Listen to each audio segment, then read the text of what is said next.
करने वाले हैं क्लास 9th के चैप्टर नंबर 6 जिसका नाम है लाइन एंड एंगल। मैंने अच्छे से पढ़ रखी है लाइन एंड एंगल, और यही हमारा चैप्टर है कंप्लीटली 9th क्लास में, जिसका नेमिंग क्या है, line and angle, chapter number 6 है। ठीक है, तो इस चैप्टर को हम धीरे धीरे पूरा इसको करेंगे हम लोग। ठीक है, धीरे धीरे इसको कंप्लीट करेंगे, लेकिन इसको कंप्लीट करने से पहले जो मेन चीजें आप लोगों को समझनी है और उन चीजों को वही चीजें इसमें अप्लाई होंगी, उसी के बेस पे ये पूरा चैप्टर है, वो है सारी एंगल्स। ठीक है, एंगल्स और लाइन।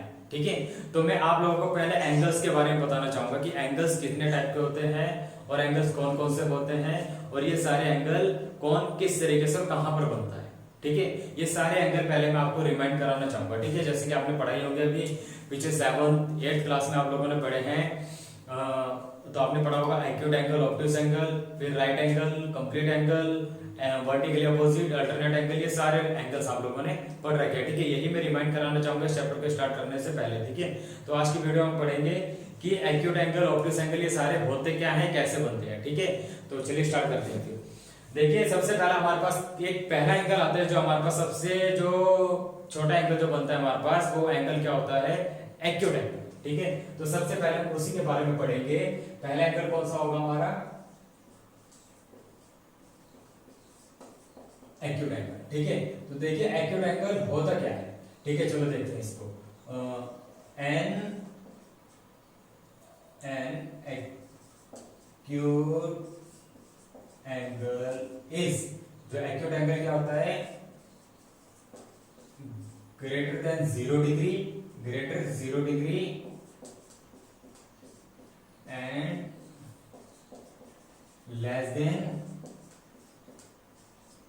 90 डिग्री। एक्यूट एंगल क्या होता है हमारे पास, एक्यूट एंगल जो होता है वो ग्रेटर होता है 0 से बड़ा, और लेस देन किससे होता है, 90 से छोटा। इसको हम क्या बोलते हैं, एक्यूट एंगल बोलते हैं। ये आप बना भी सकते हो, ये पहले बना सकते हो आप एक्यूट एंगल।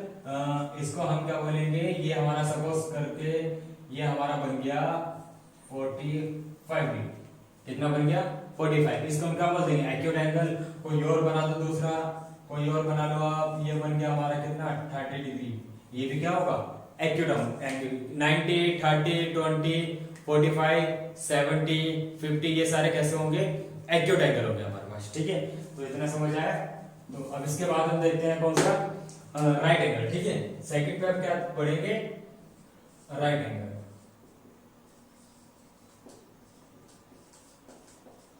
Right angle. ठीक है, तो ये एंगल क्या होता है, an angle is exactly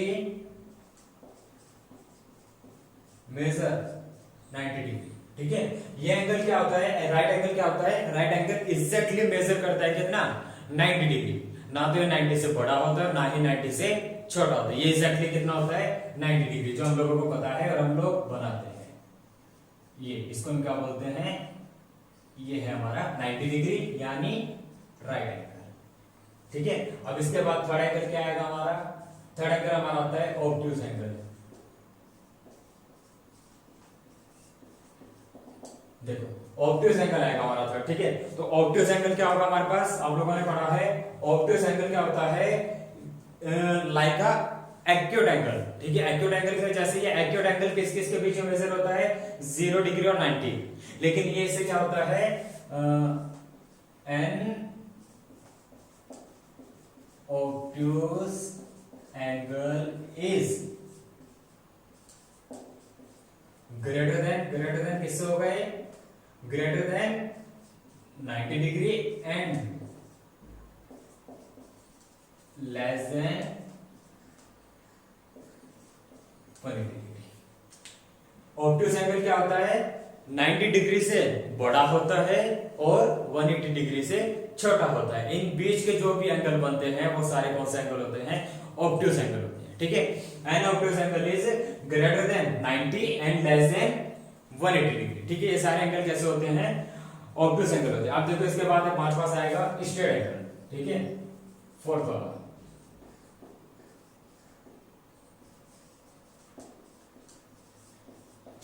straight angle. कौन सा एंगल आएगा, स्ट्रेट एंगल आएगा।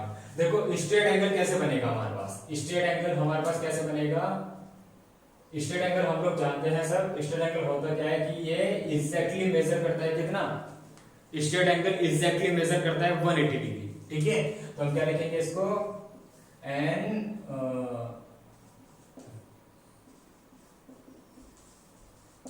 Straight angle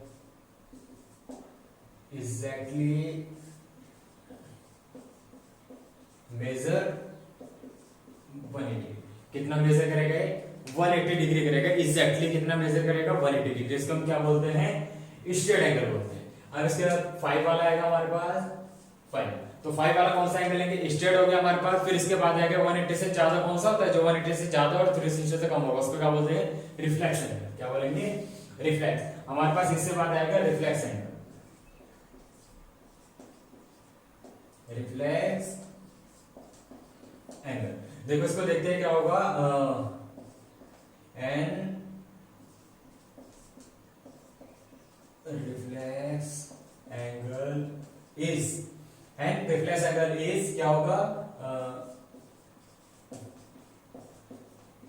greater than 180 degree and less than 360 degree. ये क्या होता है, and reflex angle is greater than 180 degree and less than 360 degree. इन दोनों के बीच में जो भी एंगल बनते हैं उन सबको हम क्या बोलते हैं, रिफ्लेक्स एंगल, क्या बोलेंगे, रिफ्लेक्स। 180 से बड़ा और 360 से छोटा, ये सारे एंगल कौन से होंगे, हमारे रिफ्लेक्स एंगल होंगे, ठीक है।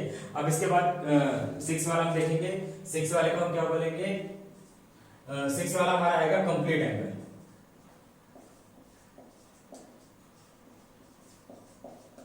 कंप्लीट एंगल, ठीक है। तो कंप्लीट एंगल क्या होता है, एन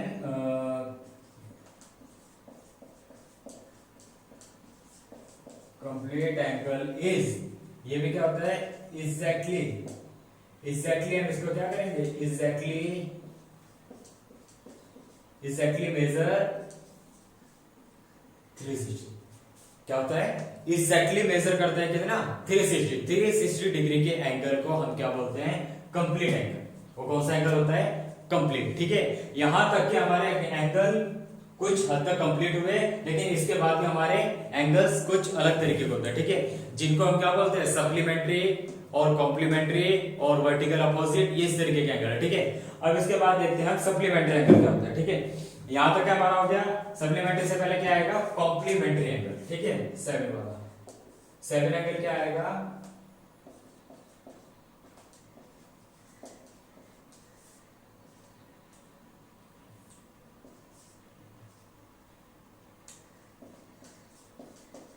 कॉम्प्लीमेंट्री एंगल, ठीक है। कॉम्प्लीमेंट्री एंगल देखो क्या होता है, कॉम्प्लीमेंट्री एंगल होता है कि टू एंगल, कोई भी टू एंगल अगर उन दोनों का सम 90 डिग्री हो तो वो कॉम्प्लीमेंट्री एंगल कहलाता है, ठीक है। Two angle which sum is 90 degree is called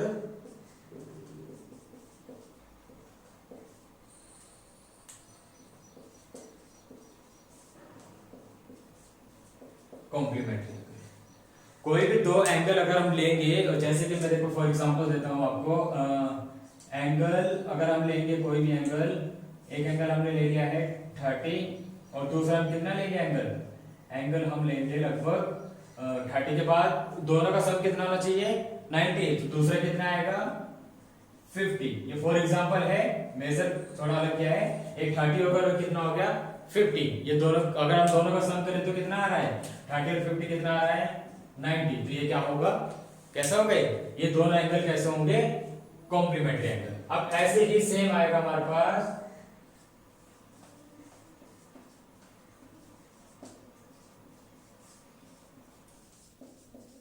supplementary angle. ये भी क्या होगा, two angle which sum is 180 degree is called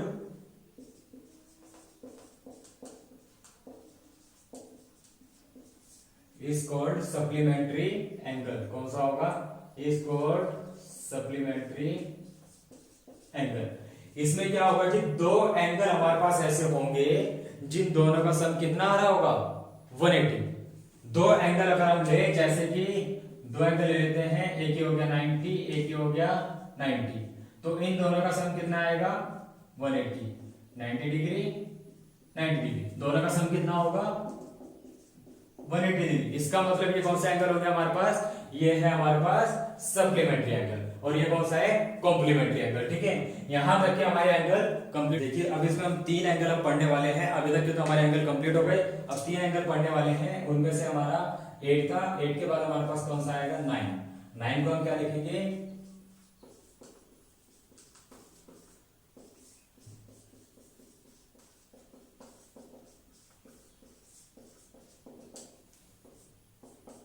vertically opposite angle. ठीक है, देखो वर्टिकली अपोजिट एंगल क्या बनेगा? To line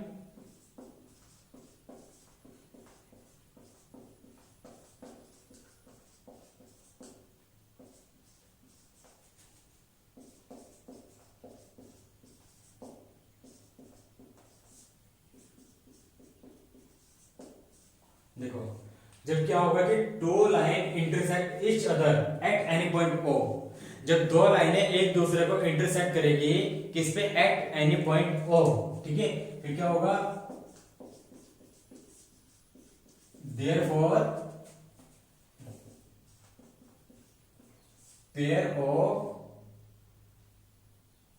pair of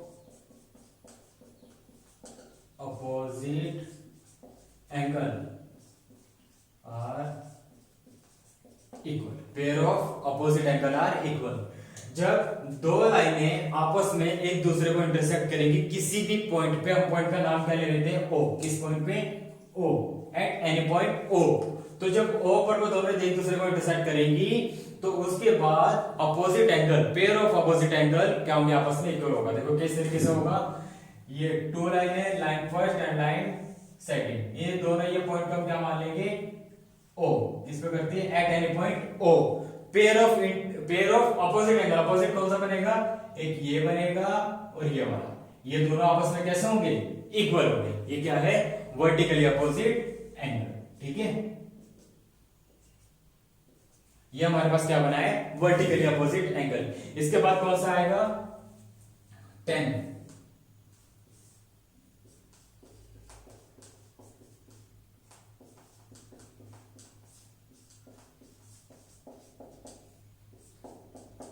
corresponding angle. देखो क्रॉसपॉन्डिंग एंगल, इसको हिंदी में बोलते हैं संगत कोण। क्या बोलते हैं? संगत कोण। ठीक है, क्रॉसपॉन्डिंग एंगल है ये। क्रॉसपॉन्डिंग एंगल देखो इसको हम किस तरीके से डिफाइन करेंगे? देखो if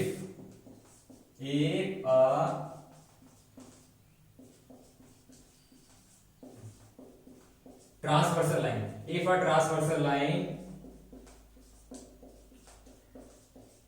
intersect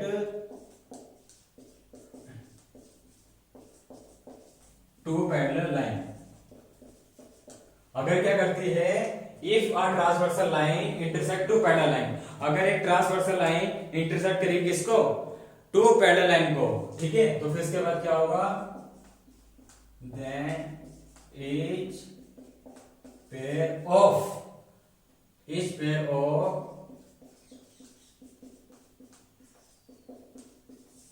each pair of corresponding angle are equal। अगर एक ट्रांसवर्सल लाइन जानते हो आप किसको बोलते हैं? ट्रांसवर्सल लाइन बोलते हैं तिर्यक रेखा यानी तिरछी रेखा। अगर एक transversal line two parallel line को क्या करे? इंटरसेक्ट करे। टू पैरेलल लाइन को क्या करे? इंटरसेक्ट। तो फिर उसके बाद क्या होगा? Then each pair of corresponding angle are equal. तो each pair of corresponding angle are कैसे होंगे? इक्वल होंगे। देखो कैसे? टू पैरेलल लाइन है, फर्स्ट एंड सेकंड, इसको बोल देंगे एल और ये एम। टू पैरेलल लाइन है हमारे पास एल और एम। ठीक है, इनको एक लाइन इंटरसेक्ट कर रही है ट्रांसवर्सल लाइन। ये क्या कर रही है? इंटरसेक्ट कर रही है ट्रांसवर्सल लाइन। तो each pair of corresponding angle are equal. तो इस each pair of corresponding angle कैसे होंगे? इक्वल होंगे। ठीक है, क्रॉसपॉन्डिंग कैसे होंगे हमारे पास?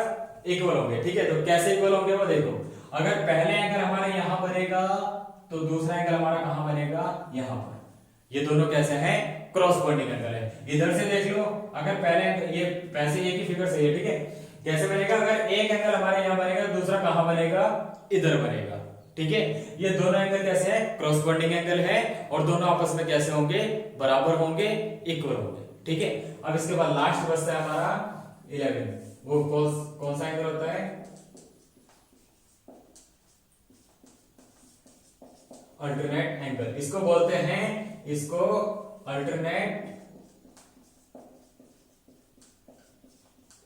इंटीरियर एंगल भी बोलते हैं, ठीक है। अल्टरनेट इंटीरियर एंगल, ये क्या होता है, इसमें सेम आएगी, if transversal line intersect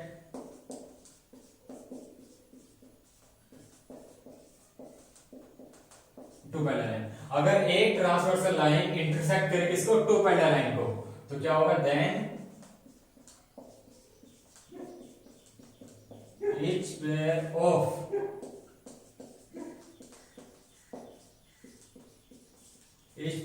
alternate interior angle are equal। क्या होगा, each pair of interior angle are equal, ठीक है। अगर क्या होगा, if a transversal line intersect two parallel line, अगर एक ट्रांसवर्सल लाइन इंटरसेक्ट करे किसको, टू पैरेलल लाइन को, तो क्या होगा, then each pair of alternate interior angle are equal. तो अल्टरनेट इंटीरियर एंगल का जो पेयर बनेगा वो कैसा होगा, आपस में इक्वल होगा। देखो बनेगा कैसे, टू पैरेलल लाइन एल और एम कट क्या करेगी, कौन, transversal line. Each pair of alternate interior angle कैसे होंगे, आपस में इक्वल होगा। कैसे बनेगा, अगर एक एंगल यहां पर बनेगा तो सेकंड एंगल कहां पर बनेगा, यहां पर। ये दोनों कैसे हैं, अल्टरनेट इंटीरियर एंगल, ठीक है। अगर सपोज करो ये x है तो ये भी कितना होगा, x, ये x है तो ये भी कितना होगा, x, ये x है तो ये भी कितना होगा, x, क्योंकि पेयर आपस में इक्वल होगा, ठीक है। क्रॉसपोंडिंग एंगल का मतलब है अगर एक बराबर है तो दूसरा भी उसके बराबर होगा।